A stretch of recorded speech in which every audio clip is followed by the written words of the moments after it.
Terima kasih Bapa di surga, kami telah mempermuliakan nama-Mu melalui pujian-pujian dan penyembahan kami pada siang hari ini Tuhan.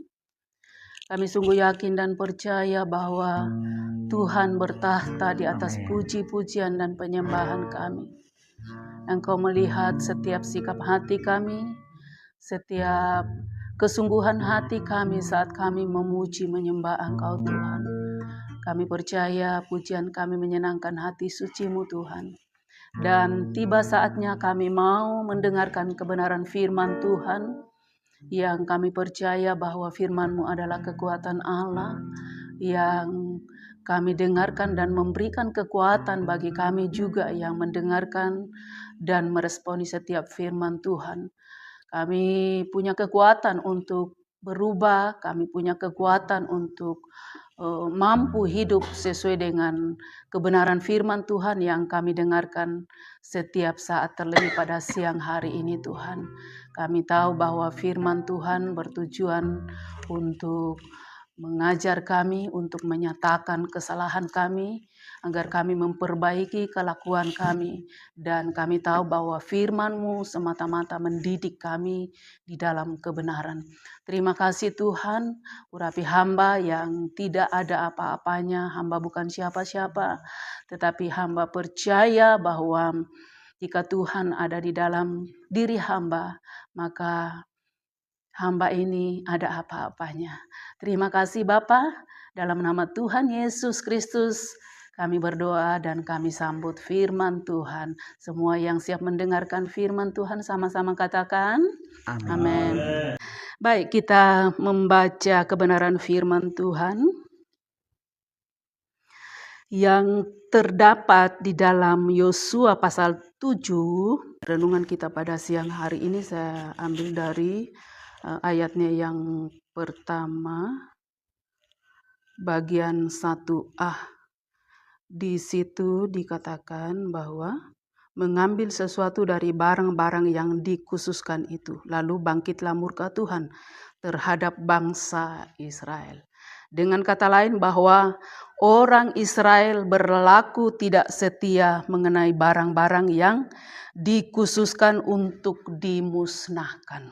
Nah, kita tahu bahwa bangsa Israel telah mengalahkan, bahkan menghancurkan kota Yeriko. Pada saat kita tahu anak sekolah minggu suka menyanyikan berkeliling kota Yeriko, dan kota Yeriko itu runtuh. Tentu bangsa Israel ini disertai dengan kuasa Tuhan dan mujizat Tuhan ya. Nah, perjuangan belum selesai. Di sini kita melihat dalam pembacaan kita tadi di dalam ayat 2 yang ketiga bahwa bangsa Israel harus menghadapi sebuah perjuangan lagi ya. Berdasarkan informasi dari para pengintai yang diutus Yosua bahwa penduduk kota itu sedikit. Karena itu untuk menghadapi mereka cukup mengutus 3.000 orang saja. Nah, lalu berangkatlah pasukan Israel menyerang kota Ai ya. Kota Ai setelah mereka menyerang kota Yeriko dan mereka berhasil meruntuhkan tembok Yeriko, menghancur lulu lantahkan kota Yeriko, dan mereka harus menyerang kota Ai lagi. Di sini Israel kalah dan melarikan diri. 36 orang yang tewas ya dalam pembacaan kita tadi.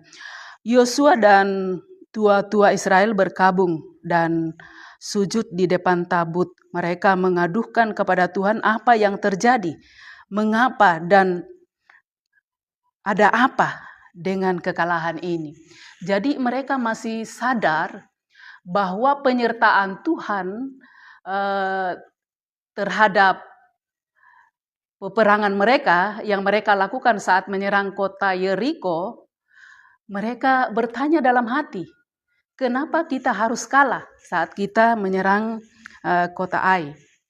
Kenapa tidak seperti waktu kita menyerang kota Yeriko? ada kuasa Tuhan, ada penyertaan Tuhan yang menyertai mereka sehingga mereka mengalahkan atau menghancurkan kota Yeriko dengan pasukan-pasukan yang menyerang kota tersebut. Lalu mereka bertanya dalam hati atau mungkin mereka bertanya kepada Tuhan, mengapa dan ada apa Tuhan dengan kekalahan ini? Artinya masih ada kesadaran bahwa jangan-jangan ada sesuatu yang kita perbuat sehingga penyertaan Tuhan tidak menyertai mereka lagi sehingga mereka dikalahkan. Nah, di berikutnya itu di ayat yang keempat dan sampai 12 di situ Tuhan menyatakan bahwa Israel telah melanggar perjanjian mengenai barang-barang yang dikhususkan untuk dimusnahkan. Nah, kita melihat bahwa Akan dari suku Yehuda telah mencurinya dan menyembunyikan di antara barang-barang mereka. Mereka dalam hal ini akan tidak setia pada perintah Tuhan, sehingga murka Tuhan datang dan akibatnya mereka kalah menghadapi orang-orang Ai. Jadi di sini kita melihat bahwa kenapa bangsa Israel kalah dalam menghadapi orang-orang Ai. Karena ada hal yang mungkin mereka tidak semuanya tahu. Tapi ada satu orang yang telah menyelewengkan sesuatu yang seharusnya ditumpas, sesuatu yang sudah dikhususkan untuk dimusnahkan, tetapi dia mengambil alias mencuri dan menaruh di antara barang-barangnya. Saudara yang terkasih dalam Tuhan, dalam hal ini kita harus mengerti satu hal bahwa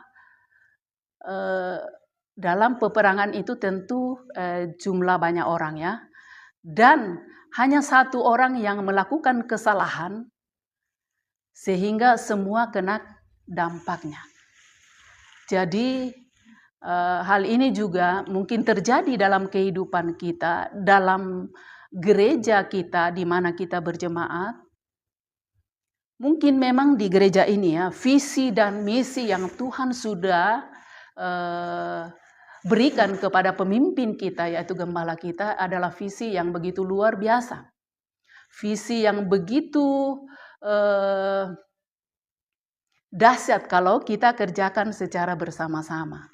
Tetapi mungkin saja di dalam kumpulan kita sebagai jemaat yang ada di gereja ini sebagai jemaat lokal, ya, bisa saja ada satu orang, ada dua orang yang tidak mendukung visi dan misi yang Tuhan sudah taruh dalam pemimpin di gereja ini.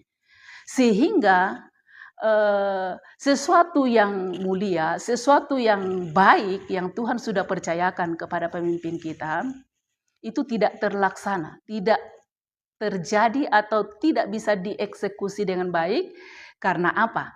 Ya mungkin ada orang-orang di antara kita yang tidak mendukung, yang tidak mau sevisi dengan gembala. Bahkan mungkin kita seadanya saja, yang penting kita sudah masuk dalam kumpulan itu, datang beribadah, datang seolah-olah kita setia, memuji, menyembah Tuhan. Tetapi sebenarnya hati kita tidak sehati dengan pemimpin yang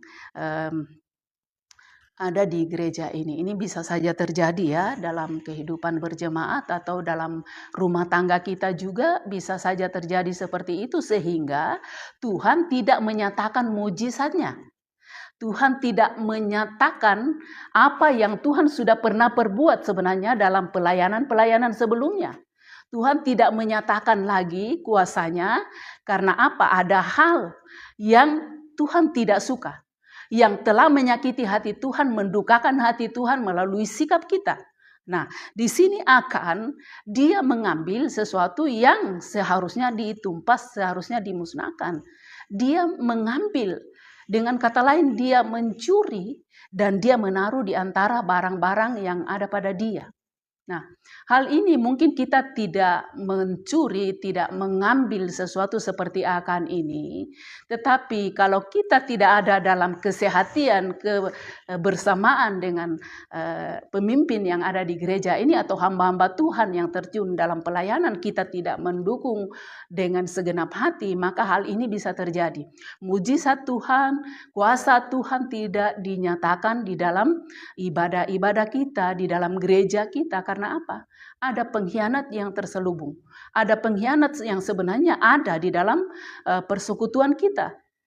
Tidak sepenuhnya mendukung, tidak sepenuhnya untuk memberi dukungan kepada orang-orang yang memimpin pujian di mimbar, mungkin di altar. Kita hanya dari bawah ini mungkin kita hanya menghakimi, kok dia gerakannya seperti itu, kok suaranya fals, kok begini begitu. Kalau saya secara pribadi, saya tidak seamburadul apapun pelayanan di mimbar, saya akan tetap mendukung mereka untuk bersemangat memimpin pujian, memainkan musik. Walaupun dalam hati memang kadang-kadang kita kok sudah mempersiapkan diri sejauh itu, tapi tidak menunjukkan pelayanan yang benar-benar membawa umat Tuhan masuk dalam hadirat Tuhan. Sehingga kuasa Tuhan tidak dinyatakan dalam ibadah-ibadah kita. Saudara yang terkasih, kalau kita sebagai jemaat yang menyatu dengan tim altar, maka sejelek apapun pelayanan yang mereka lakukan, kita akan mendukung mereka untuk tetap bersemangat dan percaya diri bahwa mereka itulah yang dia bisa lakukan, seperti itu. Jangan kita punya hati yang tidak baik bahwa dia seperti itu, kok firman Tuhan yang disampaikan seperti itu. Siapapun yang menyampaikan firman, siapapun yang memimpin kita, maka kita harus ada kesehatian, ada kesepakatan mendukung mereka sehingga mereka percaya diri. Memandu kita masuk dalam pujian penyembahan, memandu kita masuk dalam mendengarkan kebenaran firman Tuhan, supaya ada mujizat Tuhan terjadi saat kita bersehati bersama-sama. Tidak ada penyusup di dalam ibadah kita. Tapi bahkan saya pernah dengar bahwa jemaat di sini berkata bahwa gereja ini tidak maju-maju. Lalu kalau tidak maju, mau salahkan siapa? Bahkan yang berbicara juga orang-orang yang biasa melayani di atas altar ini. Mau salahkan siapa? Bukankah pemimpin pujian yang harus introspeksi diri juga toh? Pelayan-pelayan firman Tuhan yang harus introspeksi diri. Ada apa? Kenapa? Kan harusnya begitu. Seperti yang pertanyaan tadi dari pembacaan kita itu toh, orang yang berdoa tadi bertanya kepada Tuhan mengapa dan apa dengan kekalahan yang mereka alami, yang mereka hadapi dalam peperangan. Tidak seperti yang lalu. Tuhan campur tangan sehingga mereka mengalahkan, menghancurkan kota Yeriko melalui peperangan mereka. Kenapa kita tidak bertanya pada diri kita sendiri? Lalu kita saling menunjuk bahwa ini kesalahan itu siapa. Sehingga pelayanan di tempat ini tidak maju-maju. Seperti itu Bapak Ibu Saudara, mari kita introspeksi diri kita masing-masing. Apa yang kita sudah buat demi kemajuan pelayanan di tempat ini? Apa yang kita sudah lakukan? Apakah kita masih tetap setia? Kesetiaan di sini berbicara banyak hal. Setia, mungkin kita terlihat setia beribadah. Tapi belum dikatakan setia apabila belum ending, belum berakhir. Kan ada orang yang setia beribadah karena ada maunya. Dia ada keinginan, lalu dia menunjukkan kepada Tuhan kesetiaannya, rajin beribadah karena ada maunya. Mungkin dia ingin mendapatkan pasangan hidup. Mungkin dia ingin mendapatkan pekerjaan sehingga rajin beribadah, datang kepada Tuhan, meminta kepada Tuhan. Tetapi apakah masih setia saat sudah diberkati, sudah memperoleh apa yang dia inginkan, apa yang dia rindukan? Apakah dia masih tetap setia, menunjukkan kesetiaannya seperti saat dia ingin memperoleh sesuatu, lalu datang kepada Tuhan, menunjukkan seolah-olah Tuhan itu bisa disogok dengan kemunafikannya yang kan Tuhan Maha tahu toh, dia so tahu orang ini dia hanya mau setia beribadah saat dia ada maunya. Tuhan tahu. Sebelum jauh melangkah apa yang akan terjadi nanti ke depan, Tuhan sudah tahu. Nah, lalu dia seolah-olah menyogok Tuhan dengan rajin beribadah, rajin memuji menyembah Tuhan. Tapi apakah akan terus setia ya? Nah, Tuhan dalam hal kasih-Nya memberi jaminan segala sesuatu dalam hidup kita. Ia memelihara, menjaga, dan menuntun kehidupan kita supaya kita menikmati kebahagiaan dan sukacita di tengah berbagai persoalan dan pergumulan yang kita hadapi. Tuhan minta agar kita setia pada perintah-Nya, yaitu firman-Nya. Mengapa kita kalah? Mengapa kita gagal? Menderita, bahkan terus mengalami pergumulan. Sebab kita tidak setia. Kita hanya setia seperti yang saya katakan tadi, kita hanya setia pada saat kita ada maunya. Atau mungkin kita sedang dalam keadaan sakit, kita setia berdoa. Atau mungkin kita membutuhkan sesuatu yang sangat kita butuhkan lalu kita setia berdoa. Itu bukan setia namanya. Kita munafik, kita hanya mau karena kita ada maunya. Kita mau datang kepada Tuhan karena kita ada maunya. Ada sesuatu yang kita inginkan Tuhan genapi dalam kehidupan kita. Tetapi saya mau katakan bahwa kita belajar dari peristiwa bangsa Israel di sini yang berubah setia, bahkan mengambil sesuatu yang seharusnya ditumpas ya. Akan ini adalah orang yang sungguh tamak ya. Dia mengambil sesuatu yang Tuhan sudah perintahkan bahwa itu harus ditumpas. Dia ambil, dengan kata lain mencuri. Bapak, Ibu, Saudara, kesetiaan ini berbicara banyak hal. Kita setia beribadah, oke. Kita sudah setia beribadah, bahkan kita saja yang ada pada siang hari ini adalah orang yang setia beribadah, berdoa, dan berpuasa. Tapi apakah kita masih setia untuk bersekutu dengan Tuhan? Saat-saat teduh, apakah kita setia memberikan apa yang menjadi haknya Tuhan atau miliknya Tuhan? Atau kita sudah terkontaminasi dengan pengajaran bahwa perpuluhan itu tidak penting? Saudara, kalau kita sudah mengalami mujizat Tuhan melalui kesetiaan kita memberikan apa yang menjadi milik Tuhan, kenapa kita mau ubah paradigma kita hanya karena mendengarkan YouTube yang mungkin mengajarkan bahwa perpuluhan itu sudah tidak penting? Kenapa kita mau mengubah? Sementara kita sudah berpuluh-puluh tahun mengalami mujizat dalam kehidupan kita karena kita sudah melakukan bagian kesetiaan di dalam mengembalikan apa yang menjadi milik Tuhan. Kita perhatikan ya, tidak usah kita bicara orang luar sana, tapi di gereja kita di sini, saya memperhatikan, saya bukan mau memperhatikan ya siapa yang rajin memberikan perpuluhan, persembahan, dan segala macam. Tetapi saya memperhatikan jemaat lebih setia memberikan apa yang menjadi milik Tuhan daripada ada 10 pendeta di sini. Pendeta, PDM, pendeta Madya atau pendeta Pratama. Tetapi bisa dihitung dengan 1-2 jari yang setia memberikan apa yang menjadi milik Tuhan. Itu artinya bahwa kita tidak setia dalam hal ini. Perkara yang kita anggap sepele, mungkin yang sepele, tetapi itu akan menentukan apakah ke depannya kita masih bisa mengalami mujizat Tuhan dalam kehidupan rumah tangga kita, dalam kehidupan pelayanan kita, dalam kehidupan karir kita. Ataukah seperti tadi, Tuhan murka karena bangsa Israel tidak lagi menunjukkan kesetiaannya. Bapak, Ibu, Saudara yang terkasih, juga termasuk setia kepada pasangan hidup. Kita tahu sekarang toh bahwa banyak pendeta-pendeta yang jatuh, jemaat-jemaat yang jatuh mungkin ya kita anggap bahwa itu manusiawi, kita bisa berkata seperti itu. Tetapi kalau pendeta yang mengajarkan firman Tuhan, jangan berzina, jangan segala macam di situ dikatakan, jangan mencuri, jangan membunuh, jangan ada Tuhan katakan demikian. Tetapi mereka melanggar apa yang diajarkan. Dari mimbar dikatakan seperti ini, seperti itu. tetapi tidak setia atau tidak mampu melakukan firman Tuhan yang diajarkan kepada jemaat. Bahkan memberikan contoh-contoh yang tidak baik sehingga jemaat berpikir, wah, pendeta saja bisa seperti itu. Pendeta saja bisa seperti ini. Kenapa saya tidak?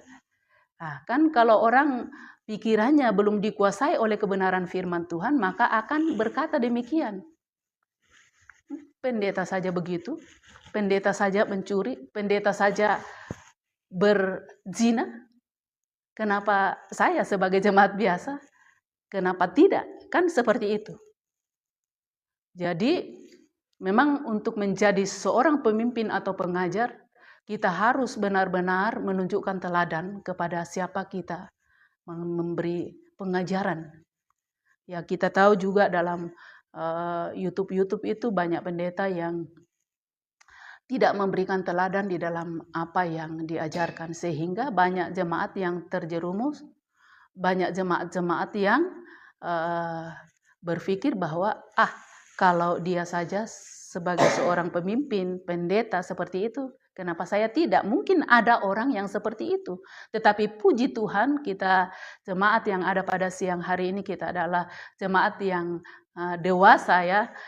Mungkin akan berpikir bahwa ya itu urusan dia dengan Tuhan. Tapi saya harus tetap berpegang teguh pada kebenaran firman Tuhan yang saya sudah tahu, yang saya sudah dengarkan setiap saat, disampaikan setiap hari Minggu, bahkan mungkin dari YouTube kita mendengarkan firman Tuhan yang kita harus milah-milah ya. Jangan semua kita dengar lalu kita bingung sendiri. Kalau kita belum dewasa maka kita akan bingung sendiri dengan pengajaran yang disampaikan oleh hamba-hamba Tuhan yang dipakai Tuhan luar biasa untuk memaparkan, menjabarkan firman Tuhan yang mereka tahu. Jadi kita harus memilah-milah supaya kita tidak diombang-ambingkan oleh pengajaran yang disampaikan hamba Tuhan. Bisa saja ya memang firman Tuhan harus digenapi bahwa pada akhir zaman akan muncul berbagai pengajar-pengajar yang bisa menyesatkan. Itu sebabnya kalau kita belum bisa memilah-milah, ya lebih baik kita dengarkan pengajaran gembala kita yang paling dijamin bahwa pasti mengajarkan kebenaran yang sejati. Nah, ini yang harus kita tahu ya. Kalau kita belum dewasa, jangan sampai kita menyimpang karena kita bisa terbawa oleh arus pengajaran-pengajaran yang kita dengarkan dari YouTube. Bapak, Ibu, Saudara yang dikasihi Tuhan, jadi melalui kebenaran firman Tuhan pada siang hari ini, kalau saya juga sadar bahwa banyak hal yang belum saya lakukan yang sesuai dengan kebenaran firman Tuhan yang kita dengarkan. Tapi siang hari ini kebenaran firman Tuhan khusus datang bagi kita untuk kita melakukan, jangan seperti bangsa Israel yang sudah tidak setia dalam hal yang diperintahkan oleh Tuhan kepada mereka sehingga mereka mengalami kekalahan di dalam peperangan berikutnya. Padahal Tuhan sudah menyertai mereka dalam perjuangan mereka, dalam peperangan mereka. Lalu muncul pertanyaan, kenapa Tuhan ada apa dengan kekalahan ini? Masih baik kalau kita bertanya kepada Tuhan, tetapi kalau kita karena kekalahan itu kita kita brutal karena kita pikir bahwa wah dia sudah menumpas saya punya pasukan 30 sekian tadi yang kita baca, maka timbul kegarangan untuk membalas dendam. Tapi baik bagi orang Israel ini masih bertanya kepada Tuhan, ada apa dengan kekalahan ini? Sehingga Tuhan memberitahu di mana letak kesalahan mereka. Ya, tadi tidak menumpas akan ini yang jadi pengkhianat, mengambil sesuatu yang seharusnya dia tidak ambil, lalu dia menyelinapkan di dalam barang-barangnya, mungkin dia pikir supaya tidak kelihatan. Nah, siang hari ini mari kita bertobat bila kita tidak setia agar kita tidak menerima hukuman Tuhan, karena hukuman Tuhan itu pasti terjadi, tinggal waktunya saja. Kita tidak tahu kapan hari Tuhan yang datang dalam bentuk penghukuman bagi kita ya. Itu sebabnya mari kita bertobat sebelum Tuhan menyatakan murkanya atas kita seperti Tuhan menyatakan bagi bangsa Israel ini. Karena murka Tuhan itu memang ada. Kalau kita terus-terus menyakiti hati Tuhan dengan sikap hidup kita, dengan cara hidup kita, perkataan kita, maka suatu waktu ya, kalau perkataan kita ini orang bisa dengar, tahu bahwa di situ dia ini jahat. Seperti saya yang suka mengatakan hal-hal yang tidak seharusnya saya katakan terhadap pasangan hidup saya atau terhadap siapa, maka itu dia dengar. Mungkin dia bisa doakan saya, Tuhan ampuni istri saya, ampuni suami saya, karena dia sudah mengatakan hal-hal demikian. Tapi ada hal-hal yang tersembunyi dalam hati kita, yang orang tidak tahu. Hanya kita yang tahu, Tuhan tahu, dan setan pun tahu sebenarnya ya. Kalau kita punya sikap hati yang tidak benar, sikap hati yang mendendam, sakit hati karena kecewa, maka itu yang paling berbahaya. Yang kita simpan dalam hati ini. Nah, Tuhan kan tahu sampai kedalaman hati kita. Firman Tuhan katakan bahwa jaga hati kita dengan segala kewaspadaan. Karena apa? Dari situlah terpancar kehidupan. Dengan kata lain, kalau kita menyimpan sesuatu dalam hati kita yang busuk, yang jahat, merancangkan yang jahat, maka dari hati ini tidak akan terpancar kehidupan, tetapi yang akan terpancar itu kematian.